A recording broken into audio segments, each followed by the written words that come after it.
Yes, sir. It's Spottie Wi-Fi. And you know I'm an all-time guy. And I'm living at an all-time high. It's official, I'm the king of punks. Haters gave me motivation. Even the coronavirus couldn't stop my coronation. Buy low, sell high, diamond hand determination. I'm Spottie Wi-Fi 5528, and we all gon' make it. Hey everybody, it's me, Jason Morales with Nova J Cosmetics. Today, I wanted to talk to you about an upcoming legend in the NFT space. This is someone that has been innovating specifically in the music industry side of the NFT space. I want everybody to welcome Spottie motherfucking Wi-Fi. Say hello, Spottie. Hey, what's good, man? I'm chilling, man. I appreciate you hosting me and the ability to talk to you, bro. We've been talking online a lot, and now to put a face to a name, it's a pleasure. Oh yeah, most definitely, man. It's a pleasure having you on. You know, I know that you got an upcoming album, and you just entered this space. You got a lot to talk about. You know, NFTs is still new, so I want to go ahead and get a little bit of your backstory. But before NFTs, before crypto, back whenever you first got into music, because you know I'm a musician myself. I've played instruments at like a very young age, and I know there's like a journey or like a path on like you learning on your trade in music, and then if you want to go pro and have like an audience and things. So about how old were you whenever you got into music, and what inspired you to start creating your own music? So I got into music. Well, I don't want to give away too much because I know you were going to ask me about other instruments and stuff, but I might end up telling you a little bit about that right now. I actually grew up in music, mostly in church, which is maybe a little surprising if you know me very well, because I'm not religious at all. But you know, I started my parents. They had me in piano lessons actually when I was a kid. I love the piano. I remember, this is so funny. I remember the movie The Lion King, and I love the soundtrack, bro. It was like I became an instant fan of Elton John, and I think the other guy is Tim Rice, who wrote a lot of those songs. I had a little book where I could play the Lion King songs on the piano, you know, at a That's pretty awesome. That's pretty awesome, easy man. level. Yeah. So I got into piano. I played piano in church once in a while. And then I got into singing through church, through like the choir stuff. And also like in high school, there was a choir. I did sports too. Don't get me wrong, you know, don't get it twisted, but I'm just saying like, you know, that was sort of like my early days. And then eventually I started writing raps. You know, I became a fan of rap music when I was a kid, like in middle school. My parents never listened to rap. They never encouraged me to listen to rap. In fact, the opposite. But I got into rap music. And then by the time I was in like late high school, you know, I would be like on the bus going to basketball games or football games. And you know, we would just be like freestyling, or we would kind of like, we would just, you know, razz each other. You know, it would be like, who has the best jokes, you know, who can make everybody laugh, you know, and sometimes freestyling was a part of that. Then by the time I got to college, I was writing in a notebook and everything. And that's when I met well, not when I met him, but this friend of mine from high school. He was a music producer, and we had made a couple songs together, things like that, but we really started getting into it in college and whatnot. So that was like where we really got the music started. And then eventually I started doing music full time. I was you know, touring with bands. Sometimes I had a band where I was with you know, full live band, drum, bass, guitar. I was in a rap group with just another MC and a DJ, and eventually I was doing my solo thing, and that was a little over a decade ago. But basically, I just got kind of burnt out. You know, I had a manager that was taking a larger, I'll put it delicately, he was taking more money than I thought we had agreed upon, you know. Yeah. I also had signed a publishing deal that was not a great deal. And I just got burnt out. You know, it's very hard to monetize music at that time. This was during the SoundCloud blog era. and stepped away from it completely, ended up getting a day job. And all of a sudden, several years went by. And then I discovered NFTs, and this year basically picked up the microphone and got back into it. That's really awesome, and that's like a starting point I see for a lot of artists, a lot of different kind of artists, whether they're painters or someone who draws or photography. I keep seeing these artists who pretty much I say have work in the closet, to where they were some form of artist maybe 10 years ago. Usually 10's like the magic number, and they had a bunch of art. They were really good at it. They didn't really know how to market it or anything, so they were going through like someone else or some sort of agency, and they weren't really doing them right because any money that they were making like wasn't going to them, so they just gave up. And they ended up recreating this art. Some people didn't even, I wouldn't even say recreated their art. They just took the art out of the closet per se and just put it on this market, which I tell people, NFTs to me in one aspect is just like another market like Amazon or eBay or Etsy. So like if you already had like music that you were selling, let's say like on SoundCloud or one of these other audible sites or whatever, NFTs like open space is just giving you like another e-commerce market, but in the crypto space, which I know a lot of people who feel, I would say, burned out overall by like, well, any industry, even if it's like the banking industry, are starting to just come over here to like cryptocurrency and then finding out about NFTs. So let's go ahead. Let's hear about how you got into cryptocurrency, blockchain, and then we'll go to NFTs after that. So let's talk about cryptocurrency first. Yeah, so I got into crypto in 2017, right at the end of the bull market. Like I had very bad timing in terms of my entry. I remember being at my parents' house over the holidays, visiting them, and we were watching the news and just seeing the mainstream news talk about how Bitcoin is going crazy. Everybody's getting rich off of crypto, except for you. And it was just like, man, I need to get in this, and I actually, started buying crypto. Like, I think it was December, it might've been Thanksgiving, but I think it was December for the holidays. And I rushed in, man. I FOMO'd in, I put in more money than I was prepared to lose. And of course it crashed right after that. Like I'm talking like very, very quickly after that. Yeah, so, I know how that is. Yeah, and I had no experience with markets, bro. I had no experience with investing whatsoever. My parents didn't grow up, I didn't grow up with family talking about stocks or anything like that, really at all. It's like an old school mentality where you pretty much just work and save.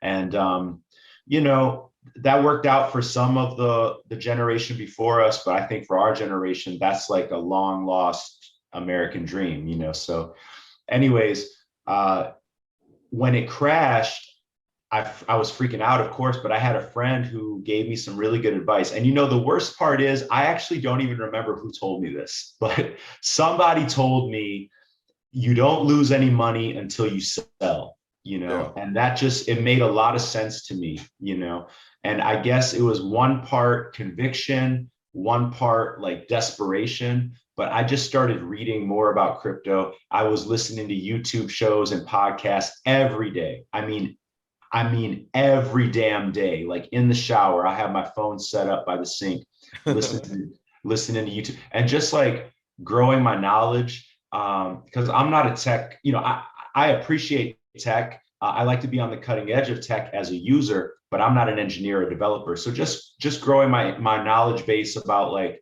the philosophy of crypto, different trends going on, adoption, use cases, things like that. So I became more and more convicted, and I just kept buying through the whole bear market whenever I could. You know, I remember when Bitcoin went down to like 30, 3,000, 3,500, something like that. I remember when ETH went down to like maybe $85, maybe even a little bit less. And I was buying, bro. And that shit hurt. Like, it's one thing up here to have the conviction and say, like, I'm going to buy when the market is bleeding, but it's another thing in your stomach, bro. Like when you're actually doing it, Yeah. like it's not easy. But I just kept taking little nibbles, and I learned a lot from that. My mistakes. I learned that, like, you shouldn't FOMO in, you know, you should be dollar cost averaging, taking little bites. And so that's what I started to do. And then that starting at the end of 2017, fast forwarding to COVID, you know, last year in 2020, it was crazy. I was working in marketing. My client was a fast food chain, and I don't want to get specific, but it was the type of fast food chain where they're making your meal right in front of you, you know, like, and so the food is very exposed to people's whatever, you know, and so they had big issues. They had layoffs. I got furloughed from the agency I was working at. Eventually furlough turned into a layoff. And so 2020 was like, I'm sitting at home watching the world crumble around me. And yet somehow all of a sudden my crypto starts rising. And it was crazy, man. It felt like a lifeboat, you know, like I was just so blessed and grateful that I even had that. And that was sort of what set me up to be receptive to learning about NFTs starting in January of this year of 2021. Okay, so once you started learning about NFTs and stuff, which I would say, I wouldn't say mainstream, but I would say it seems this year, or like the winter of last year, this time last year, was probably when like a lot more people who were already into crypto were like, now want to be in NFTs. So once you got into NFTs, how did we get up to you owning a Cryptopunk and taking the personality of Spottie WiFi? So I started hearing about NFTs I don't want to say the first time, because I had heard of crypto kitties back in the day, but I didn't take it seriously, to be honest. But this year I started taking it seriously for the first time when I saw a couple friends of mine tweeting about NBA Top Shot. And that just made so much sense to me, you know, because I used to collect baseball cards and basketball cards. I even collected football cards when I was a kid. And so, and I collected Magic the Gathering cards, you know, that lets you know probably more about my childhood than I would like everybody to know. I was kind of a nerd, but, you know, so I'm down with this like collector culture of physical collectibles. And so when I saw NBA Top Shot, it was like, man, this makes perfect sense. Like, this is going to be everything, you know, every media company, every sports league, every intellectual property owner, every film, every TV show, every musician is going to need NFT, or going to want NFTs, right? Because even a musician, you know, vinyl records, old band t-shirts, you know, they resell on the secondary market, and you know, an old vintage, like, you know, Metallica t-shirt from their first concert or their first tour or whatever is probably going to be worth more now than it used to be, and they don't get a cut of that when it resells, right? So anyways, it was Top Shot. That was my gateway, which is a common story. I think they brought in a ton of people this year, especially because all you needed was a debit card or a credit card. And then through Top Shot, I reconnected with an old coworker of mine because he was into NFTs, and he was into it even deeper than me earlier. So he introduced me to this guy, Crypto Novo. Crypto Novo, at that time, he had 8 Cryptopunks. This was like January, February this year. He bought 8 Cryptopunks last year in 2020, and they appreciated, you know, dramatically. And so by February, Crypto Novo is on a Zoom call just like we are right now, and he's sharing his screen with me And he's showing me the Larva Labs website where you can buy CryptoPunks. He's showing me the attributes page where you can shop based on what they look like, you know, what their skin tone is, if they're wearing a hat like I am, if they have spots on their face like I do, things like that. And I started to see Mark Cuban talking about CryptoPunks are priceless. CryptoPunks are the rookie cards of NFTs. I saw Chamath on CNBC talking about how he's starting a robust portfolio of NFTs. And I just said to myself, man, if I believe in this, if I believe in blockchain technology, and if I want to be on the cutting edge of tech and art, and my crypto has finally appreciated, right? Like I finally have like what I would consider a substantial, you know, a noteworthy amount of crypto, I should think about diversifying. And so I really approached it as an investment before anything. I wasn't thinking musically yet. I was just thinking, this is a way to diversify. This could be a big deal in the future. And I shopped for my CryptoPunk. I was deciding between two CryptoPunks. One was a lady punk, number 773, because, you know, I have roots in Chicago. That's the area code in Chicago. And I thought that would be kind of cool. And then the other one was, of course, 5528. And what I thought was interesting about 5528 is the spots, bro. There's 10,000 CryptoPunks, okay? Only 124 of them have spots on their face. So that makes 5528 pretty rare, okay? But what I noticed is he was underpriced, in my opinion. The spots have been historically undervalued because people think the spots are ugly. They associate it with acne or like different. I mean, you're in the skincare game, so you can imagine. Yeah, no, I understand completely.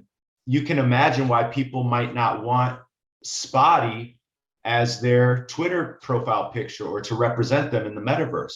But I was just looking at it as an investment, really, and looking at it as like, this is an undervalued asset.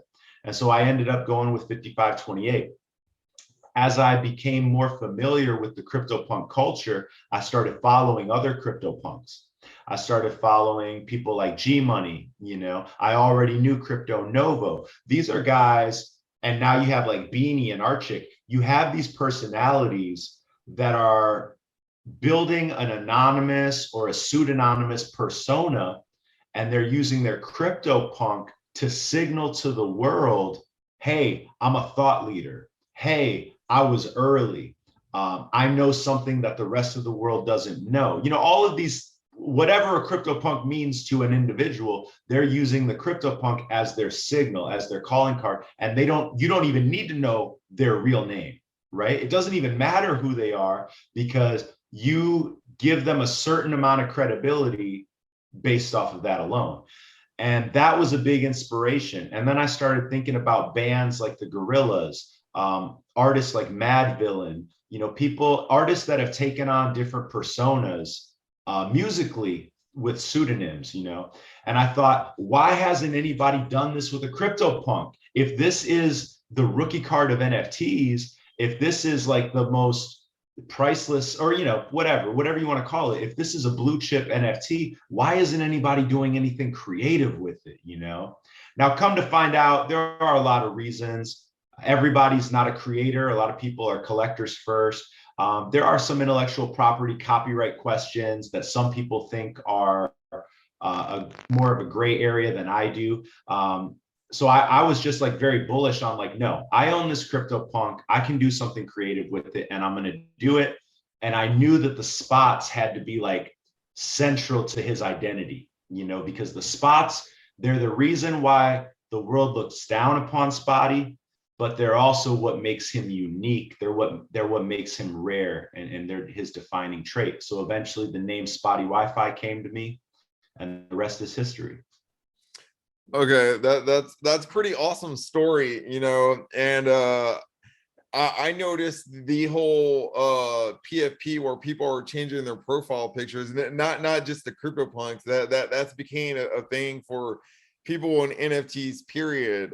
You see people who have millions of followers, been like CEOs of companies, and maybe even like politicians, or we'll just say important people that you would have never thought that would have like some cartoonish looking avatar representing who they are now, and then that like they're talking about NFTs and everything in these collections and in this space and stuff, and you're doing something more with it. So it's kind of like you took these skills that you already had, that were just not really doing anything with, that were kind of like dormant, sitting in the closet, and you decided to apply a music to this character that you're developing out of a Cryptopunk that you bought.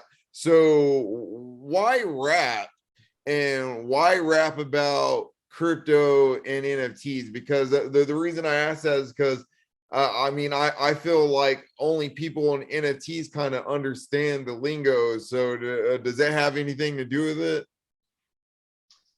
Yeah, it does. You know, well, for me, rap is my art form. You know, I never kept up with the piano. I don't play the piano. I like to sing, but you know, if you hear me singing on a song these days, it's going to be a little bit of auto tune on there.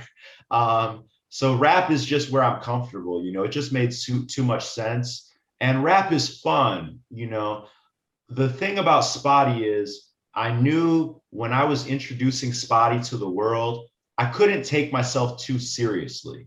You know what I mean? Like I couldn't come out with Spottie being like, yo, I'm the hardest rapper, you know, I'm Spottie WiFi or whatever, you know. Or like, man, I came from the struggle. I'm Spottie WiFi. I'm getting it out the mud. Like I knew I had to like use humor to, if people are laughing with you, they can't laugh at you, you know.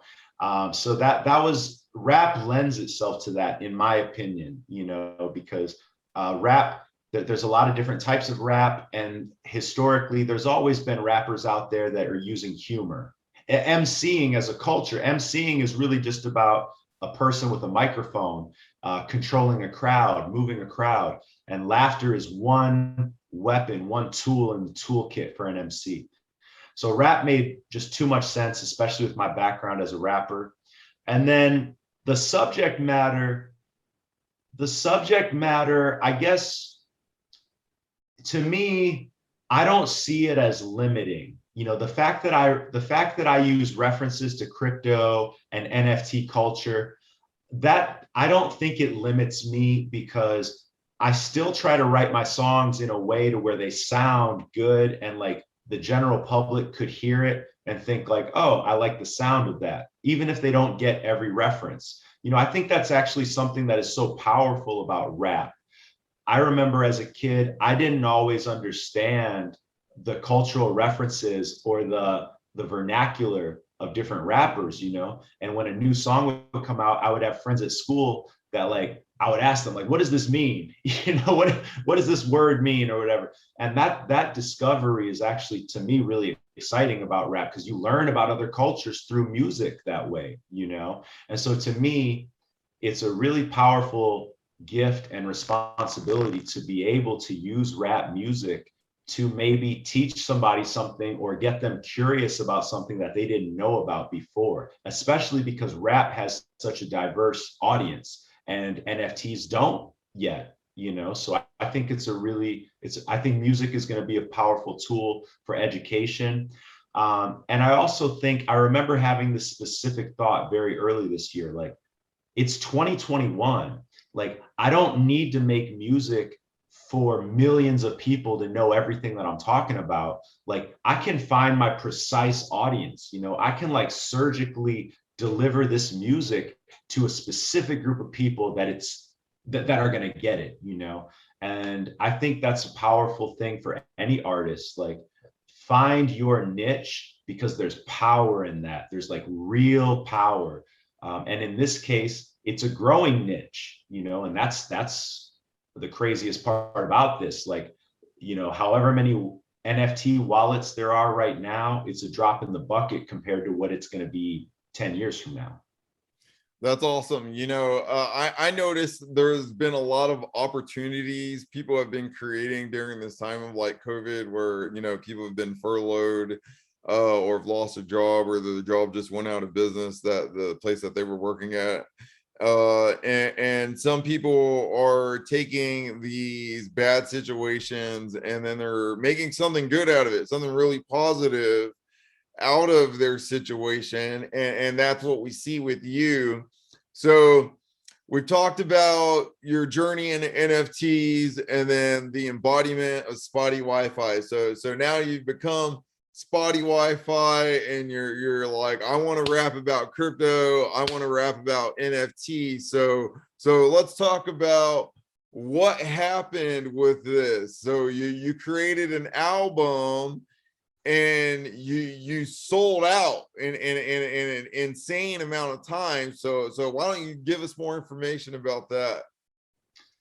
Yeah, so I started with one song in April. I put out a song called I'm Spottie because I knew I had to introduce the world, right? And then a few weeks later, there was the first ever Christie's auction of some CryptoPunks. And I told my producer, I was like, man, this is historic. We got to write a song for this moment, you know? And I wrote a song for that moment. That also ended up becoming the theme song for the Punks comic, which is a very successful NFT comic book project. Then I ended up getting a Bored Ape. I became very active with the Bored Apes. And I wrote a song about my ape, Goldrilla. And basically, I'm telling you this backstory because we never actually planned to do an NFT album. We wrote the song, my producer and me, we put out the song I'm Spottie, and originally we wanted our NFT collection to just be about that song. We wanted to do a bunch of remixes and have an NFT drop where you could mint one of the versions of the song. But it took so long, dude. We underestimated the complexity of it, because to do the drop the way we wanted to do it, we couldn't just go on OpenSea and mint it. We needed a smart contract, right? Because we want that fun experience of like, I'm minting a song, but I don't know which version I'm going to get. And you can only do that on a custom contract right now. So it took months and months. And I just kept telling my producer, like, we just got to keep putting out more music. You know, I'm Spottie came out in April. We wanted to launch in June, and it's July, and we're not even ready yet. You know, so we just kept putting out new music. Eventually, we had an album, and the songs, every new song got us more of an audience. You know. And at the last minute, I was like, we need one more shot in the arm, bro. We got to do a song. And I was like, I have the perfect idea. We did a song with Archick, who's a friend of mine, and it's like an R&B song, which we didn't have on the album. And all of a sudden, we have a full album. So the way we did the drop was, you know, it's funny because I've heard outside of the NFT world, people have described it this way. They said, Spottie sold a vinyl record that comes with the NFT. And I think that's actually the most logical way to think about it, actually. But we're so in the nucleus of the NFT world that I spent months telling people I'm selling an NFT and it comes with a vinyl record, right? But to the billions of people around the world, it makes so much sense the other way. So we sold a vinyl record, you get an NFT. The NFT is either one of the 7 songs from the album, or it's a really rare remix that isn't even on the album. No matter what, the song that you get as an NFT, you get some commercial rights to it. You can use the copyright license. You can put it on your YouTube show, your podcast, video game, film, television, advertisement. You can license it to a third party that wants to do any of those things. And I keep my publishing. I still own my masters. So if you put it in an ad and then it hits the radio or it hits broadcast television, I still get paid, you know, a royalty. So that was something we developed after talking to a couple of lawyers about the best way to set it up. And that was a pretty innovative model that we came out with. And then we also have voting rights. If you own my NFTs, I ask questions like, hey, should we let the general public download the MP3s, or should we keep them private? You know, who do you want to see me collab with? Things like that. So we tried to innovate. We tried to borrow from other projects, take things that we liked and turn them into this Frankenstein music project, you know, where we just put it all together. And we sold 2,000 of these album NFTs for 0.03 Ethereum each on August 18th. At that time, that was about $96 each. So that's about $192,000 that we sold, and they sold out in under 60 seconds. We also did 100 Ethereum of secondary sales volume within 7 hours of the drop. So it was a very successful drop. And I guess the one thing I'll say is, like, we got so much support from the community, you know, that like the community has been amazing. My collectors, I have 760-ish collectors, and they're some of the most interesting people to talk to because they really understand that we are together revolutionizing how music is distributed, how content is distributed, and how musicians are paid, because the music industry is very old school, and it is dominated by and infested with middlemen, you know, and that's why we're so used to artists going broke. We're used to musicians ending up broke, destitute, out on the street, addicted to substances, in jail, dead, whatever. We are used to that, you know, and we come to expect it and we accept it. And it's largely because music labels, music publishers, artist managers, business managers, lawyers, booking agents, all these people have their hands out ready to take money out of the artist's pockets when they get a hit song or when they have a tour that sells out, things like that. And NFTs is going to change all of that, in my opinion.